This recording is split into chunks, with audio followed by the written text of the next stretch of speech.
இது வரைக்கும் DELUXE ரங்கோலி சேனலை சப்ஸ்கிரைப் பண்ணாதவங்க சப்ஸ்கிரைப் பண்ணிக்கோங்க. பக்கத்தில் இருக்க பெல் பட்டனை ப்ரெஸ் பண்ணி ஆல் என்ற ஆப்ஷனை செலக்ட் பண்ணுங்கள். அப்போ தான் நம்ம போடுற வீடியோஸோட நோட்டிஃபிகேஷன் உங்களுக்கு உடனுக்குடன் கிடைக்கும். நம்ம போட்ட ப்ரீவியஸ் வீடியோ டிஸ்கிரிப்ஷன்லேயும் மேலே ஐ பட்டன்லேயும் இருக்கும். அதை பார்க்காதவங்க ப்ரெஸ் பண்ணி பாருங்கள்.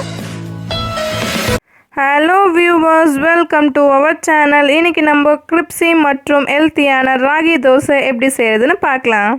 இது ரொம்ப ஆரோக்கியமான ரெசிபி, அதனால் இதை வாரத்துக்கு ஒரு தடவையாவது ட்ரை பண்ணுங்கள். நான் இன்றைக்கி 500 கிராம் ராகி மாவு எடுத்திருக்கேன்.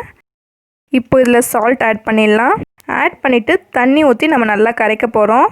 மாவு ரொம்ப கெட்டியாகவும் இல்லாமல் தண்ணியாகவும் இல்லாமல் தோசை பதத்துக்கு இந்த மாதிரி கரைச்சிக்கோங்க.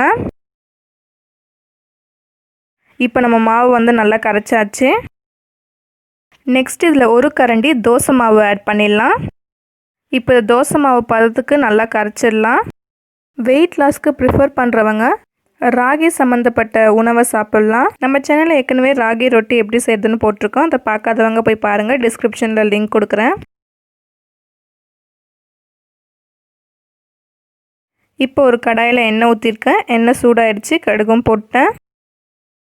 இப்போ கடுகு பொரிஞ்சதும் நம்ம கடலைப்பருப்பு உளுத்தம் பருப்பு ரெண்டும் போட்டு தாளிச்சிக்கலாம். பாருங்கள், கடுகு பொரியுது. இப்போ கடலைப்பருப்பும் உளுத்தம் பருப்பும் போட்டு தாளிச்சிடலாம். பருப்பு பொன்னிறமாக மாற வரைக்கும் நல்லா வதக்கலாம். ஸ்டவ்வை மீடியமில் வச்சு வதக்கணும், இல்லைன்னா தீஞ்சிரும். ஒரு 2 நிமிஷம் பக்கத்துலேயே நின்று இந்த மாதிரி வதக்கோங்க.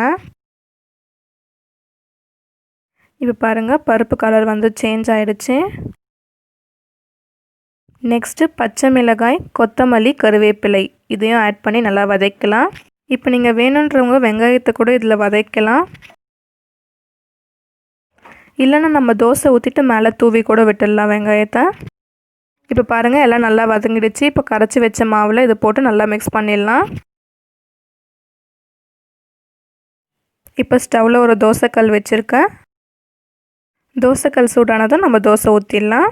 இப்போ தோசைக்கல் சூடாகிடுச்சு. நம்ம தோசை ஊற்றிடலாம். இப்போ மேலே அப்படியே வெங்காயத்தை தூவி விட்டுருங்க. ஆயில் சுற்றி விட்டுடலாம்.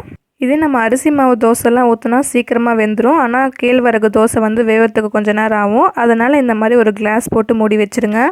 நம்ம இந்த கேழ்வரகு தோசையை நம்ம திருப்பி போட போகிறதில்ல. அதனால் கிளாஸ் போட்டு மூடி வச்சிடலாம். அப்போ நல்லா வெந்துடும்.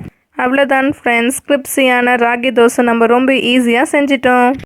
ராகி தோசைக்கு சைடிஷ் தேங்காய் சட்னி அரைச்சிருக்கேன்.